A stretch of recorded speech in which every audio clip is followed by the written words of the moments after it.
ছোট ছোট ছেলে মেয়েরা আব্বা আব্বা বলে যখন ডাক দেয়, ওই ডাক যখন আমার কানে যায়, আমার মন চায় আমিও যদি একবার আব্বা বলে ডাক দিতে পারতাম।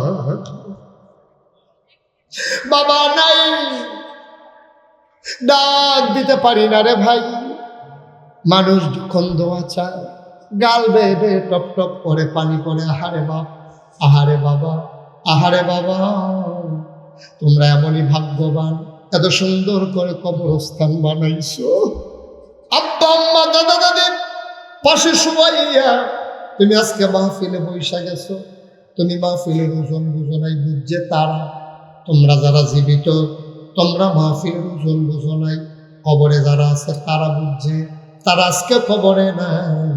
আমি কিতাবে পাইছি, কোথাও যখন দোয়ার মজলিস হয় তখন রুহানি হালাতে আব্বা আম্মা নাকি মাহফিলের চতুর্দিক দিয়া দাঁড়াইয়া যায়। ফেরেশতায় দেখে, তুমি দেখো না, আমিও দেখি না। ফেরেশতা জিজ্ঞেস করে, কি গো, এই মাহফিল ফালাইয়া ঠান্ডার ভিতরে তুমি এখানে ঘুরো কেন? তোমার মা,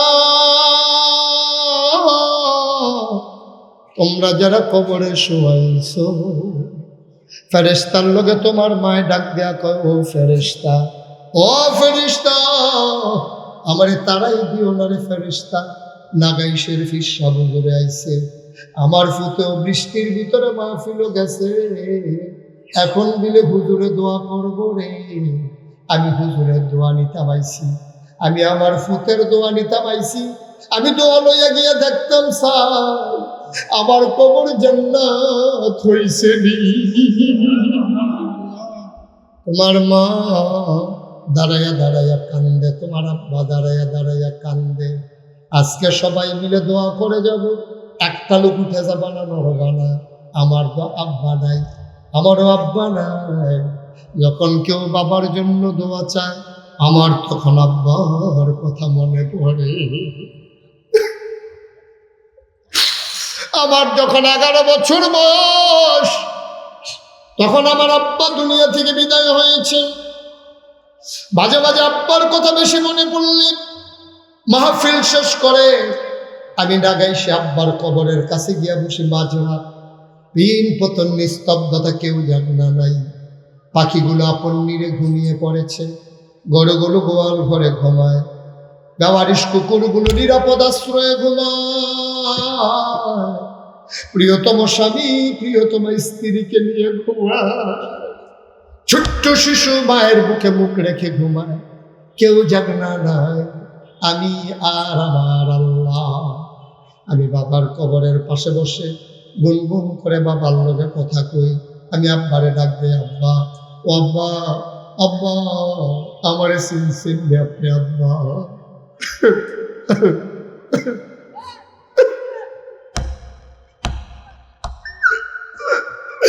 আমি আব্বারে ডাক দেই, আব্বা, আব্বা, আপনি আমার চিনছেন নি আব্বা? আমি আপনার মুস্তাক ফইজি আব্বা। 11 বছরে রাইখা মারা গেছিলেন, আজকে আব্বা আপনার মুস্তাক ফইজি অনেক বড় হয়ে গেছে। হাজার হাজার মানুষ কথা শুনতে আসে আব্বা। সালাম দিয়া মানুষগুলো দুই পার্শ্বে দাঁড়াইয়া যায়। আব্বা, আব্বা, বাংলাদেশে তো ঠান্ডা পড়ছে আব্বা। 3 টুকরা মার্কিন চাদর গায়ে দিয়ে আপনি ঘুমাইছিলেন, আপনার কোমরে শোয়াইছে 3 টুকরা কাপড় দিয়া। ও আব্বা, আপনার কোমরে আল্লাহ জান্নাতি কম্বল দিয়েছে। আপনি কেমনে ঘুমান আব্বা? আপনি কেমনে ঘুমান মাটির কবর? টাইলস করা ঘরে খালি পায়ে পা রাখতে পারি না, মাথা পর্যন্ত ক্যান ক্যান করে। আব্বা, এই মাটির কবর, এই করে ঠান্ডা আব্বা। আপনি কেমনে ঘুমান? আপনি কেমনে ঘুমান? অনুপস্থিত মানুষ, কম্বল গায়ে দাও, কাঁথা গায়ে দাও, লাভ গায়ে দাও, তারপরেও শীত মানে না।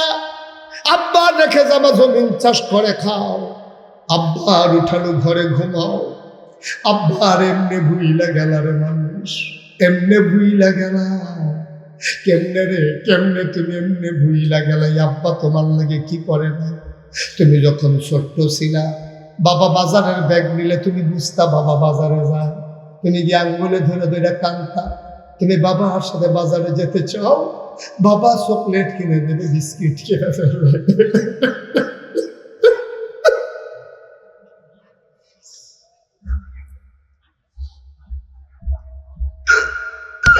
তোমার আব্বা গরিব মানুষ ছিল, ঈদের সময় নিজের লুঙ্গিটা ছিঁড়ে গেছে, নিজে ছিঁড়া লুঙ্গিটারে সেলাই করে আনছে, তোমার জন্য একটা নতুন লুঙ্গি কিনা দিছে। মনে আছে নিরে বাপের কথা? কাগজের টুপি তোমারে কিনা দিত, কাপড়ের টুপি তোমারে কিনে, কাগজের টুপি কিনা দিত। তুমি আব্বার কাঁধে চড়ে চড়ে বাজার ওই ঈদগার ভিতরে যাইতা, ওই আব্বারে কবরে শোয়াইছো। একবার দিগিয়া জিগাইলা না, আব্বা ও আব্বা, আমি আপনার ঘরে ঘুমাই, আপনি কোন ঘরে ঘুমান? আব্বা কম্বল গায়ে দিয়েও শীত মানে না, আপনি কেমনে থাকেন? কত কিছু খাই আব্বা, আপনি কবরে কি খান? আপনার ফেরেশতারা কিচ্ছু খাওয়ায়নি, আল্লাহ কোনো খানা দানা দিছেনি, আপনার কবর জান্নাত হইছেনি। ও ছোট্ট ভাইয়ার, ও মুরব্বী বাবারা, এ আব্বারে কবরে ফালাই না, একটা ফোঁটা চোখের পানি ফালাইতে পারলাম না। আমার তো আব্বা নাই, আমার ছোট্ট একটা ছেলে আছে, আমার ছেলেরা পাশের বাসায় গেছে, গিয়া দেখে ওই ছেলের দাদা আসছে, আমার ছেলেরা দৌড়ে আসছে। ছোট মানুষ বুঝে না, সে এসে কয় আব্বা বাবা, আমার বাবা ডাকে আমার ছেলে, কয় বাবা ও বাবা, আমার বন্ধুর দাদা আসছে। আমি কইছি কি হয়েছে? কয় বাবা, ওর দাদা কয়েকদিন পরে পরে বাড়ি থেকে আসে, নারিকেল আনে, পিঠা বানাইয়া আনে। বাবা আমার দি দাদা আসে না।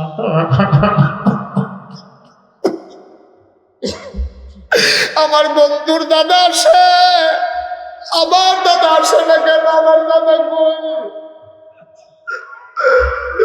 আমার বন্ধুর বাবা ওই মুরব্বী মানুষটারে আব্বা ডাকে। তুমি আব্বা ডাকো কারে? আমারে আমার ফুতে জিগায়, তুমি আব্বা ডাকো কারে? তুমি আব্বা ডাকো না। আমি বলি আমার আব্বা নাই। কয় নাই কেন? আমি বললাম ছেলে যখন বড় হতে যায় তখন আর তার বাবা থাকে না। ছেলেরা আমারে গলা ধরছে, দুই গালে দুইটা চুমা দিয়া কয়, বাবা তাইলে আমি যেদিন বড় হয়ে যাব তুমি কি থাকবা না?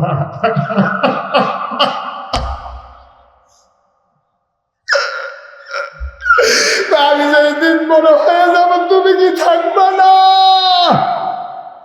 আমি আমার ছেলের কোনো জবাব দিতে পারি নাই রে আব্বা, আমি কোনো জবাব দিতে পারি নাই। আর ২০ দিন মানুষ, আজকে আব্বার জন্য একটু দোয়া লইয়া যাইবা, বাবার জন্য একটু দোয়া লইয়া যাইবা। তার আগে সবাই মিলে আমরা তওবা করব, দরকার আছে নাকি নাই? সবাই নামাজের মতো করে বসো। আমার সোনামণিরা যারা দাঁড়িয়ে আছো, 1 মিনিটের জন্য বসে যাও। বসো, এই যে 3 জন বসো।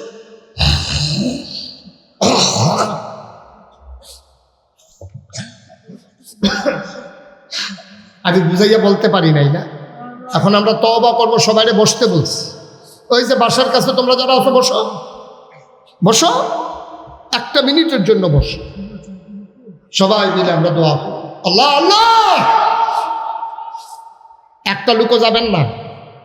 আপনি যদি চলে যান, আপনি সাদা কাগজে লেখা রাখেন, যেদিন আপনি কবরে যাবেন সেদিন আপনার ছেলেও আপনাকে ফলাইয়া হাঁটতে হাঁটতে চলে যাবে। আপনি আপনার বাপের লেগে দোয়া করতে পারেন না? আপনার ফুতে আপনার লেগে দোয়া করবে, এই আশায় রয়েছেন কেমনি আপনি? এই ছেলেরা হাঁটতেছো কেন?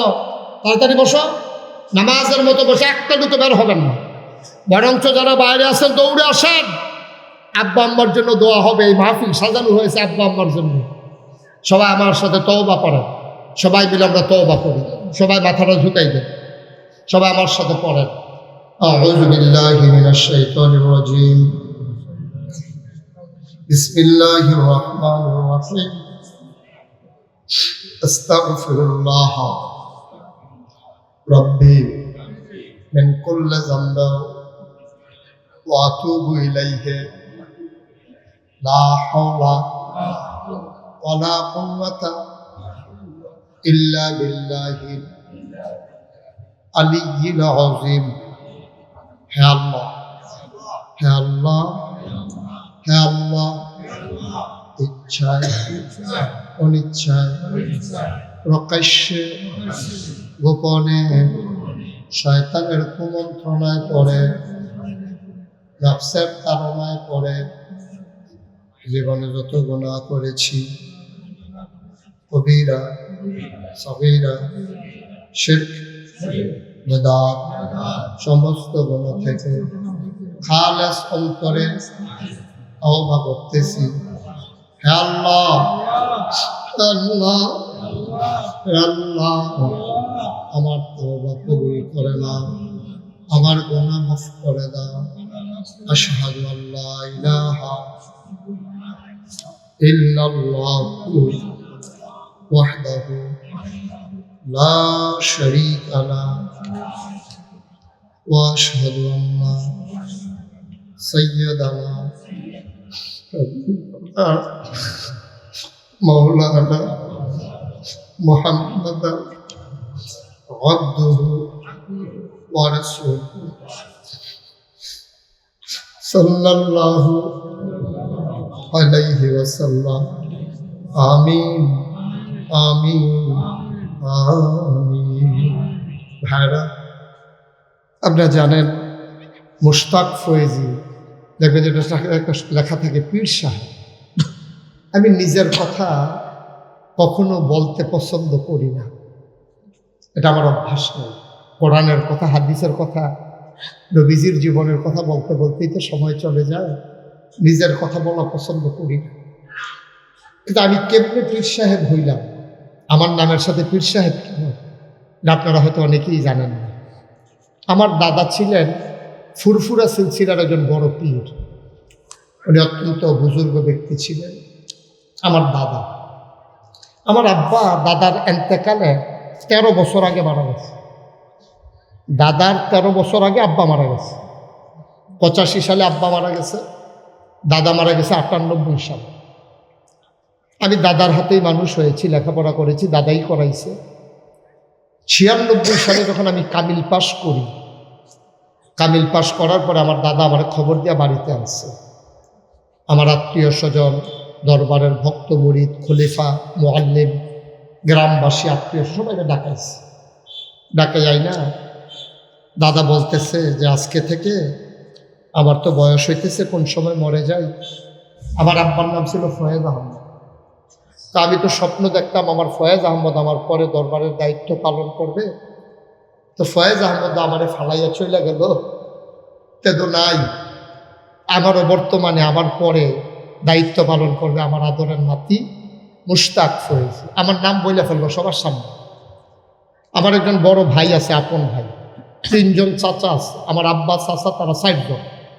3 জন চাচা এখনো জীবিত আছে। আমি হাউমাউ করে কাঁদতে শুরু করলাম। দাদা, আমার বড় ভাই আছে, আমার 3 জন চাচা আছে, তারা থাকতে আমার উপরে শুধু মানুষ, আমার উপরেই বোঝা কেন? দাদা আমার জড়াইয়া ধরে কান্দা কান্দা কইছে, আমি জানি তুমি পারবা, এই জন্য তোমার উপরে দায়িত্ব। আলহামদুলিল্লাহ বলবেন না? আমি দায়িত্ব নিচ্ছি।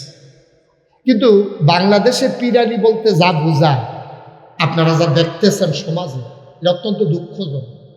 পীর সাহেব হলো মানুষদেরকে অন্যায় থেকে আলুতে নিয়ে আসবে, খারাপ থেকে ভালো বানাবে। আর আমাদের দেশে পীর সাহেব মানে হলো বইয়া থাকবো, হগিন্নি বেগিয়ে না টেহা দিব, এবারে বইয়া বইয়া খায়। রিক্সাওয়ালা না টেহা দেয়, এবারে বইয়া বইয়া খায়।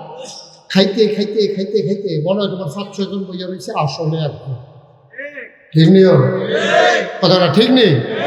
কোনোদিন এই হাত পাতাটা পছন্দ করি না। চিন্তা করে দেখছে আমার মতো মুশতাক হয়ে যে মানুষটা মাটি কাটলেও তো ডেলি 500 টাকা পায়, অটো চালাইলেও তো ডেলি 1000 টাকা কামাই করতাম। করো বইয়া বইয়া খায়াম, হগিন্দি বেটি টেহা দিব, রিক্সাওয়ালা টেহা দিব। প্রচন্ড ঘৃণা করছে, বিবেক বিরুদ্ধ মনে করছে। ফাললে তারারে আমরা দেওয়ার দরকার, আর তারা ভিক্ষা করে এনে দিবা আমি খাইতাম। এত বড় নাদান গিরি, চেষ্টা করেছি সবসময় মানুষের পাশে দাঁড়ানোর জন্য। রোহিঙ্গারা যখন টেকনাফ দিয়ে বাংলাদেশে ঢুকলো, আমি ওলামাই কেরামদেরকে না 5 বার ট্রাক ভর্তি মাল নিয়ে আমি রোহিঙ্গাদের কাছে গেছি 5 বার। সিলেটের বন্যায় আমি পাশে দাঁড়িয়েছি, করোনার সময় আমি পাশে দাঁড়িয়েছি, দুঃখী মানুষের পাশে। সবসময় চেষ্টা করছি কিছু দেওয়ার জন্য, নেওয়াটা পছন্দ করি। আমার দাদা যখন আমার বসাইলো, আমি বললাম, দাদা আমি গতানুগতিক দাওয়াত খাওয়াই না আর হাদিয়া নেই না, ফিরসা হইতাম চাই না। আমি মানুষের জন্য একটা দিনের মারফাজ বানাতে চাই, দিনের মানুষগুলোকে যেন আল্লাহর দিকে নিয়ে আসতে পারে। কই কি করতে চাও? আমি বললাম, আমি একটা কমপ্লেক্স বানাবো। কই কীরকম? আমি বললাম, কিছু প্রতিষ্ঠান থাকবে এখানে। দাদা এই কথা শুইলা, উনি গরিব মানুষ ছিলেন, ওনার আব্বার দেওয়া জমিন থেকে উনি 9 শতক জমিন দরবারের নামে দিছে। 9 শতক 9 শতক জমিন দিছে। পরে 9 শতক জমিনে কি হইব? আমি যে স্বপ্ন দেখতেছি 9 শতকে কিচ্ছু হবে না। আমি জমিন কিনা শুরু করলাম। আমি কিনতে কিনতে আজকে পর্যন্ত 18 একর জমিন কিনেছি, মানে 1800 শতক। আপনাদের থেকে কয় শতকে কানি? 30 শতাংশে 44 কানি জমি। আপনার এলাকা 44 কানি জমি আল্লাহর খাস মেহরবানি আমি একসাথে কিনেছি। আমি ওখানে 10টা প্রতিষ্ঠান করেছি, একটা খানকা, একটা মাদ্রাসা, একটা নুরানি মাদ্রাসা, একটা হাফিজিয়া মাদ্রাসা, একটা ধাতব্য চিকিৎসালয়, একটা গণপাঠাগার, একটা গবেষণাগার, একটা ছাত্রাবাস, একটা ইয়াতিমখানা, একটা মসজিদ। মারহাবা বলবেন না? আমার এখানে অসংখ্য ছাত্র, প্রায় 1000-এর কাছাকাছি কর্মচারী আছে। আমার মসজিদ হল ছোট্ট একটা টিনের, মাঝে দিয়ে 10 ফুটের সানি, 2 গুণ দিয়ে আবার 10 ফুটের বারান্দা, এরকম একটা ঘর। এটার ভিতরে কিচ্ছুই হয় না। আমি মসজিদে ভ্রমণের আগে গিয়ে দেখি মসজিদ কানায় কানায় পূর্ণ। বাইরের লোক হুন্ডা দিয়া, সিএনজি দিয়া, অটো দিয়া, প্রাইভেট কার দিয়া, দুনিয়ার লোক আইয়া পরে মনে করে খুদবারও হুন্ডা গেলাম, হুজুরকে দোয়া করে লইয়া গেলাম, নামাজটাও হইয়া গেল। দুনিয়ার লোক আইয়া মসজিদ আর জায়গা হয় না। আমি চিন্তা করলাম, দৃষ্টিনন্দন স্থাপত্য শৈলী মণ্ডিত মুসলিম বিশ্বের এক অনন্য নিদর্শন একটা বড় করে একটা মসজিদ করবো ইনশাআল্লাহ। নিয়ত করব। আমার দরবারে যারা ইঞ্জিনিয়ার আছে 10 জন ইঞ্জিনিয়ারকে ডাকাই একটা টিম করে দিলাম, একটা ডিজাইন করে। 10 জনে মিললে একটা ডিজাইন করে লই আইছে। দেখি যে বিশাল একটা ডিজাইন, চমৎকার একটা মসজিদ। এই বলে এটা কত বড়? হুজুর একটু বড় করে যাচ্ছে। এবারে কত বড় কর? হুজুর এটার ভিতরে এক লোকে নামাজ পড়তে পারবো 6000 লোক। আর আস্তে কোন সুবহানাল্লাহ, 6000 লোক। আমি কই বেড়া, কাগজ কলম ফাইলে ভাই সেইটাই করে। তোরা কইতাম 6000 লোক দূরে তোরা মসজিদ কি? আমি গরিব মানুষ, আমি এত বড় মসজিদ করাম না, কত লাগবো মসজিদটা করতে? এটা আমার ভাই আইস দিয়া কয় 15 কোটি টাকা। কয় কোটি? আমি কই দাদা ডর দেখাস আমারে, আপনার লোকে আর কথা বিচার এটা কিতা করাম, বিচার কথা কই আলাই। আমার যখন কইছে 15 কোটি টাকা, শীতের দিন সন্ধ্যার পরে কিন্তু আমার এইটা করতে আছে। আমি আটকা শরীর একটা সিহন গাম দিয়া কাপড় চোপড় বেড়ে খুললে লাউন লাগে, জাম্পার টাম্পার লাগে, এরকম একটা সিহন গাম দিছে। শরীরটা 15 কোটি টাকা হইলা, 15 কোটি টাকা মসজিদ কোনো খাইয়া দেয় কাম পায়। কই হুজুর একটা নিয়ত করে নামেন, আল্লাহ কইরা দিবে। আমি চিন্তা করলাম, বললাম কে বেশি আর কাটাকাটি যেতাম না, যা নিয়ত করে আলাদা যে আল্লাহ 32 বছর ধরে মাহফিল করি, 1 বছরে মাহফিল করে যত টাকা হাদিয়া পাই 1 বছরে, পুরো 1 বছরের হাদিয়া আমি মসজিদে দান করে দেবো ইনশাআল্লাহ। আমি গত রমজানের 2 তারিখে মসজিদের কাম ধরছি, 1 মুডে 25 লক্ষ টাকা। আমি গরিব মানুষ, আমি 1 মুডে 25 লক্ষ টাকা হিসাব কইরা আমি মসজিদে দান করে দিছি। আলহামদুলিল্লাহ বলবেন না? এই কানে ধরে কইতে আছে, এটা কোনো বেড়াগিরির লিগে কইছি, তোমরা বুঝনের লিগে কইছি। মসজিদ যে ধরছি, ধরনের বালা ধরছি, আর যাওয়ার আগে দিয়া আমি কই চাইছেন কয় টাকা খরচ করলাম? চাইয়া দিই 2 কোটি 1000 কম 7 লাখ, 2 কোটি 7 লাখ টাকা আজকে পর্যন্ত খরচ হয়ে গেছে, বিট লেভেলে উঠছে। 2 কোটি কয় লাখ? 7 লাখ বিট উঠছে। মাটি ড্রেজার লাগাই দিয়েছি আমি, আইয়া ড্রেজার লাগাই দিয়ে আইয়া করছি। শুধু মাটি কাটার বিল আইব বিলে বিটটার ভিতরে প্রায় 5 লক্ষ টাকা। মারহাবা পালানো। আপনারা একবারও জিজ্ঞান না যে হুজুর আপনি দিলেন 25 লাখ, 2 কোটি 7 লাখ টাকা খরচ করে লাইলেন কেমনে ফাইলেন কো? ওই আবার জিজ্ঞাসি, সভাপতি তো সকলের পক্ষ থেকে উনি জিজ্ঞাসি আমার। মারহাবা করলাম কেন? আমি মালয়েশিয়া গেছিলাম মাহফিল করতাম, গেছি পরে তারা কেমনে কেমনে সোশ্যাল মিডিয়া ইউটিউবে ফেসবুকে দেখছে মসজিদ করতে আসি, তারা হাইদা হাইদা যে আমার টেহা দিছে গুন্ডাইনা দিয়ে 13.5 লক্ষ টাকা ক্যাশ, 40 লক্ষ টাকা ওয়াদা। এই রমজানে আবার দাওয়াত দিয়ে দিছে যায় মালয়েশিয়া ইনশাল্লাহ গেলে বিলে 40 লাখের লোক আরো অনেকে বিলে দিয়ে দেবে। মারহাবা করলাম কেন? সৌদি আরব রিয়াদে গেছে আওয়াজ কথা, তারা ক্যাশ দিছে 6.5 লাখ, 20 লাখ টাকা ওয়াদা করছে। আমি যদি একটা মানুষ পাই, এটা যদি রিক্সাওয়ালা হয়, তার লগে ফইলা জিগাই কেমন আছো, জিগা আসি ভালো হজর আসেননি বালা, তো 3 লাইন শেষ হয়েছে না, 4 নম্বরের বেলা 69 মসজিদ করতেছি। মারহাবা করলাম কেন? এমন একটা লোক নাই আমি মসজিদের কথা কই না, 2টা লোক একখানে দেখলেই কই আমি। সেদিন কুমিল্লাতে বাসে ঢাকা যাইতে আছি, চেয়ারম্যান সাহেবের মতো লগে দিয়ে এক ম্যাডাম বইয়ে রয়েছে, তাই আমি কইতেছি একটা জিনিস চাই পারি, ওই কী তাহলে ওই চাও না সেটা মোবাইলের ভিতরে এই মসজিদের ছবিটা দেখাইছি, দেখি সব এটা কখনো হুজুর মসজিদ হয়েছে, আমি যাবো হইছে না ওইটি আছে কখনো, আমি কই লাগাইস বরবারও কারিক বাপরে অনেক টিয়া তো সেটা লাগে, আমি যখন 15 কোটি টিয়া, তো হুজুর কেমনি কিতা করছে, আমি আগে 25 লাখ দিছি আর সকলে মিল্লা দিতে আছে আর বইতে আছে, তা আমি কিছু দিতাম না, আমি ওইটার লেগিয়ে দিই, তোমার আমার মসজিদ দেখলে ঠেয়া আছে না, আমি এমনি না বইতেছি, আমি ঘুমাইতাম গেলে ঘুমাইতাম পারি না, আপনার কাছে মনের দুঃখের কথা তো আমি ঘুমাইতে পারি না, স্বপ্নে দেখি মসজিদ। আমি এই যে এখন মাহফিল থেকে যাব, মসজিদের চারিদিকে একটা ঘুরান দেন দিয়া সেটা এরপরে গিয়ে হোটেলে দূর যদি ঘুমাইতাম পারি, বিয়ে ঘুম স্বপ্নে খালি মসজিদ দেখি। 42টা ফিলা 40 শতক জায়গা মসজিদের ভিতরে ঢুকে গেছে, মার হাবা পায় না, আমি ঘুমাইতে পারি, আমি খাইতে পারি না, আমার সন্তানদের চাইতে বেশি আমার মায়া লাগিয়া গেছে মসজিদরা লাগিয়া। এই মসজিদরা আমার স্বপ্ন, কোনোদিন বাংলাদেশের কোনো মানুষের কাছে হাত পাতি না, আমার এই মসজিদটা আমার একটা স্বপ্ন।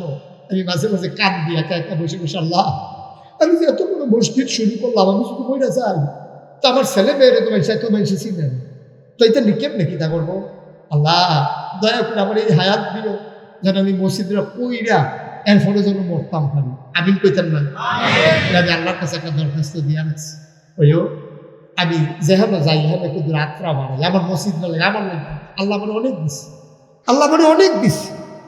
কোনার 4টে গিয়ে মাহফিল করছি, আপ ডাউন রিক্সা লইয়া মাহফিল করছি, বেবি ট্যাক্সি লইয়া মাহফিল করছি, সিএনজি লইয়া মাহফিল করছি, ভাড়া গাড়ি লইয়া, কখন নিজের গাড়ি, আল্লাহ করলে তো বিদেশ বিমানে মাইসে আমার নেয়, আপনার মুস্তাক ফয়েজি, আমি কিন্তু আসমান তো নাজিল হয়েছি, আমি আপনার মানুষ, আমার এই মসজিদটা আমার একটা স্বপ্ন, আমি প্রাণ ভরে প্রতিদিন দোয়া করি কান্দা কান্দা, আল্লাহ নবী কইছে মান বানা লিল্লাহি মাসজিদান বানাল্লাহু লাহু বাইতান ফিল জান্নাহ, যে দুনিয়ায় মসজিদ বানাবে আল্লাহ বলে জান্নাতও তার জন্য ঘর বানাবে। আপনারা এখানে যারা আছে ইচ্ছে করলে অনেকেই একটু একটু সহযোগিতা করলে আমার মসজিদটার লেগে বিরাট উপকার হয়ে যাবে। সেদিন আমি এই তিতাস উপজেলায় এই জগৎপুর তাল্লুকপাড়া মাহফিলে গেছি দিনের বেলা, আমি মসজিদের কথা কইছি পরে তারা প্রায় 90,000 টাকার উপরে, এই 10 টাকা 20 টাকা 1,500 যে দিছে, 90,000 টাকার উপরে হয়েছে, আলহামদুলিল্লাহ পেতেন না। এখানে অনেক মানুষ আছে যারা ইচ্ছা করলে 1 লাখ 5 লাখও দেওয়ার ক্ষমতা আছে। আমি আপনাদের কাছে আমার এই হাতটা বাড়াইলাম, যারা নগদ পারেন নগদ দিবেন, যদি মনে করেন পরে মসজিদে শরীক হবেন আলহামদুলিল্লাহ, আমি প্রাণ ভরে দোয়া করি। 1,000 টাকা করে এখানে দেওয়ার মতো মানুষের কোনো অভাব নাই, 1,000 টাকা কোনো অনেক টাকা নাও, 1,000 টাকা দিলে আপনি মরতেন না, 1,000 টাকা দিতে পারেন, কে আছেন নগদ, এই যে মাশাআল্লাহ আমার সভাপতি নগদ 1,000 টাকা দিয়ে দিচ্ছে, মাশাআল্লাহ আমার আরেক ভাই 500 টাকা দিচ্ছে, আহারে কি নাম সেলিম রাজা ভাই মাদ্রাসার প্রতিষ্ঠাতা, আমার বড় মহব্বত, আমার ভাই আল্লাহওয়ালা মানুষও 1,000 টাকা, এটার দাম